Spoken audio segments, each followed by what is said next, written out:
ಅಲ್ಲಿ ಹೋದಾಗಿಂದ ಮನೆ ಅಲ್ಲಿ ಬರೋ ತನಕನೂ ಸೆಲ್ಫಿ, ಆಸ್ಪತ್ರೆಯಲ್ಲಿ ಯಾರು ಹುಟ್ಟಿದ್ರು ಸೆಲ್ಫಿ, ರೋಡಲ್ಲಿ ಯಾರು ಸಾಯ್ತಿದ್ರು ಸೆಲ್ಫಿ. ಈ ಸೆಲ್ಫಿ ತೆಗೋದ್ರಿಂದ ಏನ್ ಸ್ಯಾಟಿಸ್ಫೈ ಆಗುತ್ತಂತ ಯಾರಾದ್ರೂ ಕ್ಲಾರಿಫೈ ಮಾಡ್ರಪ್ಪ. ನನಗಂತೂ ಸಾಕಾಗ್ಬಿಟ್ಟತಪ್ಪ. ಈ ಗುಡ್ಡು ತುದ್ದಿ ಅನ್ನಂಗಿಲ್ಲ, ಸಮುದ್ರ ತೀರ ಅನ್ನಂಗಿಲ್ಲ. ಎಲ್ಲಿ ನೋಡ್ರಿ ಈ ಜನರು ಬರೇ ಕೈ ಹಾಕೊಂಡು ನಿಂತಿರ್ತಾರೆ. ನಮ್ಮೂರ ಭಾಷೆ ಹೇಳ್ಬೇಕಂದ್ರೆ ಎಲ್ಲಿ ನೋಡಿದ್ರು ಬಗಲಕಂಡೇ ನಿಂತಿರ್ತಾರೆ. ಈ ಸೆಲ್ಫಿ ಅನ್ನೋದು ಬಹಳ ಡೇಂಜರ್ ಹೌದು, ಬಹಳ ಕೆಟ್ಟದ್ದು ಹೌದು. ಅದ್ರಾಗ ಕ್ರಿಸ್ಮಸ್ ಬಂತ, ಇವು ಸೆಲ್ಫಿ, ಫೋಟೋ, ಸ್ನ್ಯಾಪ್ ಮೇಲೆ ಸ್ನ್ಯಾಪ್, ಸ್ಟೇಟಸ್ ಮೇಲೆ ಸ್ಟೇಟಸ್, ಸ್ಟೋರಿ ನೋಡಿ ನೋಡಿ ನಮ್ಮ ಸ್ಟೋರಿನೇ ನೆನ್ಪಡ್ತಿಲ್ಲ. 2 ತಿಮೋತಿ 3ನೇ ಅಧ್ಯಾಯ 4ನೇ ವಚನ. ದೇವರನ್ನು ಪ್ರೀತಿಸದೆ ಭೋಗಗಳನ್ನೇ ಪ್ರೀತಿಸುವವರು ಭಕ್ತಿಯ ವೇಷವಿದ್ದು ಅದರ ಬಲವನ್ನು ಬೇಡವೆನ್ನುವವರು ಆಗಿರುವರು.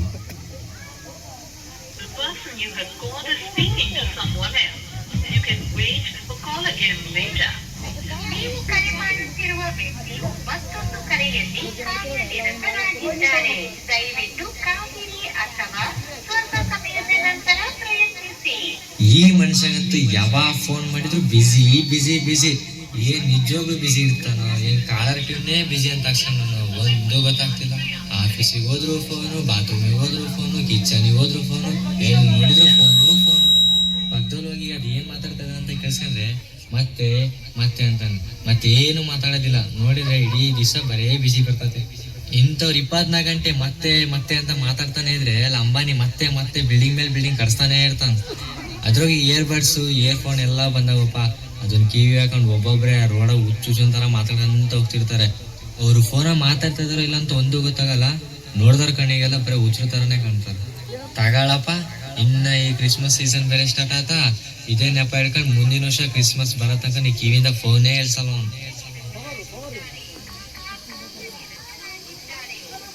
ಜ್ಞಾನೋಕ್ತಿಗಳು 10ನೇ ಅಧ್ಯಾಯ 19ನೇ ವಚನ. ಮಾತಾಳಿಗೆ ಪಾಪ ತಪ್ಪದು.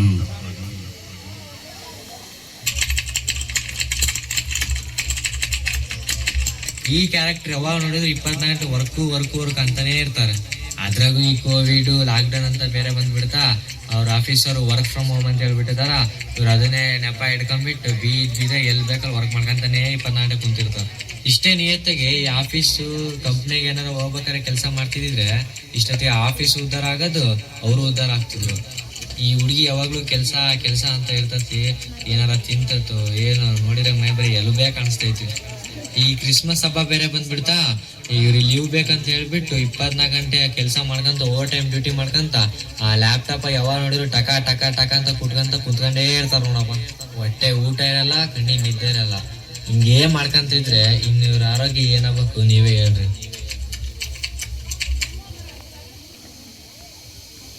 ಲೂಕನು ಬರೆದ ಸುವಾರ್ತೆ 10ನೇ ಅಧ್ಯಾಯ 41ನೇ ವಚನ. ಮಾರ್ತಾಳೆ ಮಾರ್ತಾಳೆ, ನೀನು ಅನೇಕ ವಿಷಯವಾಗಿ ಚಿಂತೆಯಲ್ಲಿಯೂ ಗಡಿಬಿಡಿಯಲ್ಲಿಯೂ ಸಿಕ್ಕಿಕೊಂಡಿದ್ದಿ.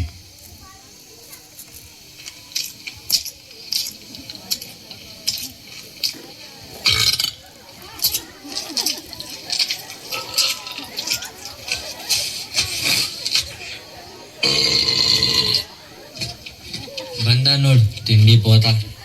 ಇವನೊಂಥರ ಬಕ್ ಬಕ್ ಮಷೀನ್. ದೇವ್ರು ಹೊಟ್ಟೆ ಇರೋ ಗ್ರೈಂಡ್ರಿಗೆ ಎಕ್ಸ್ಟ್ರಾ ಬ್ಲೇಡ್ ಆಗಿ ಕಲ್ಸಿರ್ಬೇಕೇನ. ತಿಂದಿದ್ದು ಅರ್ಗಿಸ್ಕೊಳಕ್ಕೂ ಟೈಮ್ ಕೊಡಲ್ಲ. ಅಷ್ಟು ಬೇಗ ಇನ್ನೊಂದ್ಸರಿ ತಿಂದಿರ್ತಾನೆ. ಇವನಿಗೆ ಮೋಸ್ಟ್ಲಿ ಡಾಕ್ಟರ್ ಹೇಳಿರ್ಬೇಕು, ಯಾವಾಗ್ಲೂ ಹಿಂಗೆ ತಿನ್ಕಂತ ಇರು, ಲೇಟಾಗಿ ಸಾಯ್ತೇ ನೀನು ಅಂತ. ಅದಕ್ಕೆ ಯಾವಾಗ್ಲೂ ಚಿಂತಾನೇ ಇರ್ತಾನ. ನಮ್ಮ ಮನೆಗೆ ಊಟನ ಪ್ಲೇಟಾಗಿ ಹಾಕೊಟ್ರೆ ಇವ್ರ ಮನೆ ಬೇಸಿನ ಹಾಕೊಡ್ತಾರ ಅವ್ರ ಅಮ್ಮ. ಇವ್ರ ಅಮ್ಮ ನೋಡಿದ್ರೆ ನಮ್ಮ ಮಗ ಊಟ ಮಾಡಲ್ಲ ಅಂತ ಪಾಸ್ಟಮ್ಮನ ಕೈಗೆ ಪ್ರೇಯರ್ ಮಾಡ್ಸ್ಕೊಂಡ್ ಹೋಗ್ತಾರೆ. ಈ ಮನುಷ್ಯ ನೋಡಿದ್ರೆ ಡಬ್ರಿನೇ ಹೊಟ್ಟೆ ದಬಾಕೊಂಡಿರ್ತಾನ. ನಮ್ ಚರ್ಚೆಗಂತೂ ಮಹಿಳೆಯರ ಕ್ರಿಸ್ಮಸ್, ಮಕ್ಕಳ ಕ್ರಿಸ್ಮಸ್, ಪುರುಷರ ಕ್ರಿಸ್ಮಸ್, ವಾರ ಒಂದೊಂದು ಕ್ರಿಸ್ಮಸ್ ಮಾಡ್ತಾರ.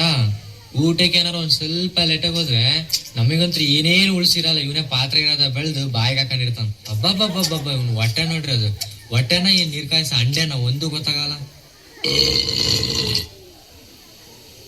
ರೋಮಾಪುರದವರಿಗೆ 14ನೇ ಅಧ್ಯಾಯ 17ನೇ ವಚನ.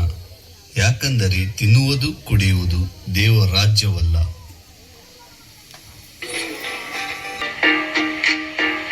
ಅಫೋರ್ಡೆಬಲ್ ಶಾಪಿಂಗ್ ಸ್ಟೋರ್ ಬಂದ್ರು ನೋಡು ಶಾಪಿಂಗ್ ಸುಂದ್ರಿಗಳು. ಯಾವಾಗ ನೋಡಿದ್ರು 50% discount, by one get one offer. ಇದೇ ಆತ್ ನೋಡಿ ಇವ್ರ ಜೀವನ. ಇಷ್ಟೆಲ್ಲ ಆನ್ಲೈನು ಆಫ್ಲೈನ್ ಎಲ್ಲ ಪರ್ಚೇಸ್ ಮಾಡಿರ್ತಾರೆ. ಅವ್ರ ಹತ್ರ ಹೋಗಿ ಕೇಳಿದ್ರೆ ಅಯ್ಯೋ ನನ್ನ ಹತ್ರ ಆಗೋಳಕ್ ಬಟ್ಟೆನೇ ಇಲ್ಲ ಅಂತ ಹೇಳ್ತಾರೆ. ಈ ಕ್ರಿಸ್ಮಸ್ ಆಫರ್ ಅಂತೇಳಿ ಇವ್ರಿಬ್ರಿಗೂ ಬೈ 1 get 1 ಅಂತೇಳಿ ಇಬ್ರಿಗೂ ಮಾರ್ಬಿಡ್ಬೇಕು ನೋಡಿ, ಇಲ್ಲ ಫ್ರೀಯಾಗೆ ತಗೊಂಡೋಗ್ರಿ ಅಂತನಾದ್ರೂ ಹೇಳ್ಬೇಕು. ಇವ್ರನ್ನ ತಗೊಂಡೋದವ್ರ ಗತಿ ಹೆಂಗ್ ಗೊತ್ತಾ? ಅಯ್ಯೋ ಅಯ್ಯೋ ಅಯ್ಯೋ ಏನ್ ಹೇಳ್ತೀರಾ?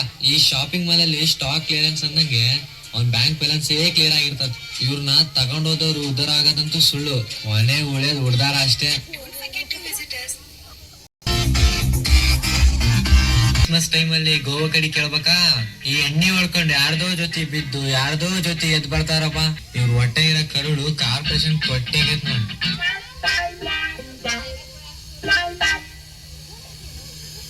ರೋಮಪುರದವರಿಗೆ 12ನೇ ಅಧ್ಯಾಯ 2ನೇ ವಚನ. ಇಹಲೋಕದ ನಡವಳಿಕೆಯನ್ನು ಅನುಸರಿಸದೆ ನೂತನ ಮನಸ್ಸನ್ನು ಹೊಂದಿಕೊಂಡು ಪರಲೋಕ ಭಾವದವರಾಗಿರಿ.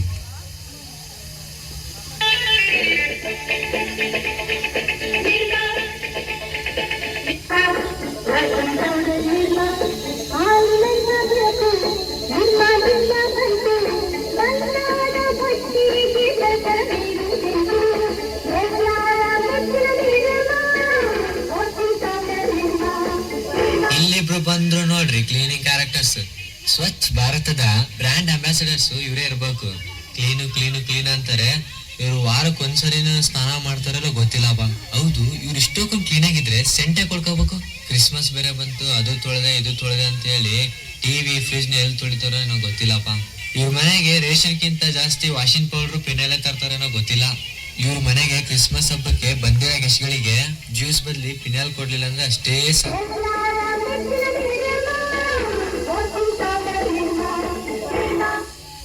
ಯೆಶಾಯನು 1ನೇ ಅಧ್ಯಾಯ 16ನೇ ವಚನ. ನಿಮ್ಮನ್ನು ತೊಳೆದುಕೊಳ್ಳಿರಿ, ಶುದ್ಧಿ ಮಾಡಿಕೊಳ್ಳಿರಿ, ನನ್ನ ಕಣ್ಣೆದುರಿನ ನಿಮ್ಮ ದುಷ್ಕೃತ್ಯಗಳನ್ನು ತೊಲಗಿಸಿರಿ, ದುರಾಚಾರವನ್ನು ಬಿಡಿರಿ.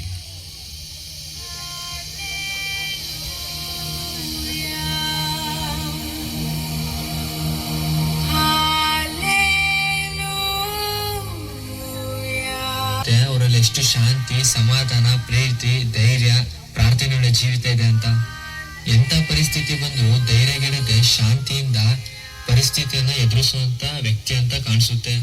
ನಿಜವಾದ ಕ್ರಿಸ್ಮಸ್ ಆಚರಿಸೋಕೆ ಇಂಥ ವ್ಯಕ್ತಿ ಇರಬೇಕು.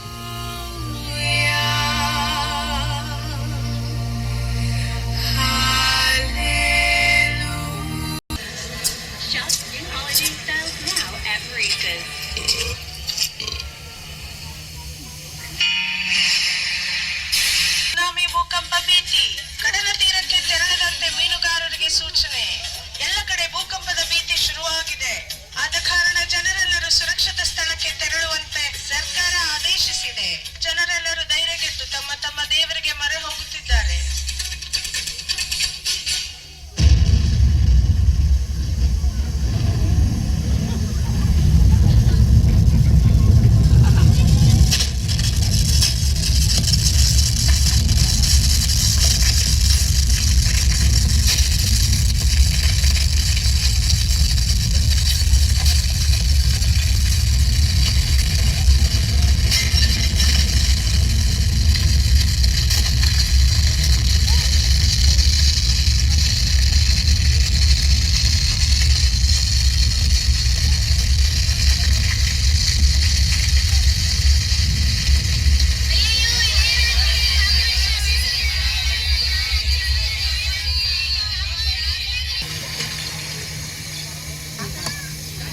ಇಲ್ಲಿ ಅಸಮಾಧಾನದ ಮಧ್ಯದಲ್ಲಿ ಇಷ್ಟು ಸಮಾಧಾನದಿಂದ ಧೈರ್ಯವಾಗಿ ಹೇಗಿದ್ದೀರಾ?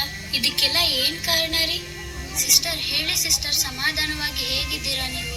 ನನಗೂ ಆ ಸಮಾಧಾನ ಧೈರ್ಯ ಬೇಕ್ರಿ. ಇದಕ್ಕೆ ಕಾರಣ ಏನು ನನಗೂ ಹೇಳ್ರಿ. ಕಾರಣ ಏನ್ ಹೇಳ್ರಿ ಸಿಸ್ಟರ್ ನಮಿಗೂ? ನನ್ನ ಈ ಧೈರ್ಯ, ಶಾಂತಿ, ಸಮಾಧಾನಕ್ಕೆ ಯೇಸು ಕ್ರಿಸ್ತನೊಬ್ಬನೇ ಕಾರಣ. ಕ್ರೈಸ್ತರಾದ ನೀವು ಕ್ರಿಸ್ಮಸ್ ಅನ್ನು ಹೇಗೆ ಆಚರಿಸುತ್ತೀರಿ? ಬರೀ ಹೇಳಿಕೆಗೆ ಕ್ರಿಸ್ಮಸ್ ಆಚರಿಸುತ್ತಾ, ತಿನ್ನುತ್ತಾ, ಕುಡಿಯುತ್ತಾ ನಿಮ್ಮ ಕೆಲಸಗಳಲ್ಲೇ ನಿರತರಾಗಿದ್ದೀರಿ. ತಂದೆಯಾದ ದೇವರು ನನ್ನನ್ನು ನಿನ್ನನ್ನು ಪ್ರೀತಿಸಿ ತನ್ನ ಒಬ್ಬನೇ ಮಗನನ್ನು ನಿನ್ನ ಪಾಪಗಳಿಗಾಗಿ ಕಳಿಸಿದನು. ಯೋಹಾನನು ಬರೆದ ಸುವಾರ್ತೆ 3ನೇ ಅಧ್ಯಾಯ 16ನೇ ವಚನ ಹೇಳುತ್ತದೆ, ದೇವರು ಲೋಕದ ಮೇಲೆ ಎಷ್ಟೋ ಪ್ರೀತಿಯನ್ನಿಟ್ಟು ತನ್ನ ಒಬ್ಬನೇ ಮಗನನ್ನು ಕೊಟ್ಟನು. ಆತನನ್ನು ನಂಬುವ ಒಬ್ಬನಾದರೂ ನಾಶವಾಗದೆ ಎಲ್ಲರೂ ನಿತ್ಯ ಜೀವವನ್ನು ಪಡೆಯಬೇಕೆಂದು ಆತನನ್ನು ಕೊಟ್ಟನು. ಆ ತ್ಯಾಗವನ್ನು ನಾವು ನೆನೆಸದೆ ನಮ್ಮ ಕಾರ್ಯಗಳಲ್ಲೇ ತೊಡಗಿ ಕ್ರಿಸ್ಮಸ್ ಅನ್ನು ಅನೇಕ ವಿಧಗಳಲ್ಲಿ ಆಚರಿಸುತ್ತೇವೆ. ಯೇಸು ಸ್ವಾಮಿ ನನಗಾಗಿ ನಿನಗಾಗಿ ಬಂದು ನಿನ್ನ ಪಾಪಗಳಿಗಾಗಿ ಸತ್ತು ಹೂಣಲ್ಪಟ್ಟು ಜೀವಿತನಾಗಿ ಎದ್ದು ಪರಲೋಕಕ್ಕೆ ಏರಿ ಹೋಗುವಾಗ ನಮಗೆ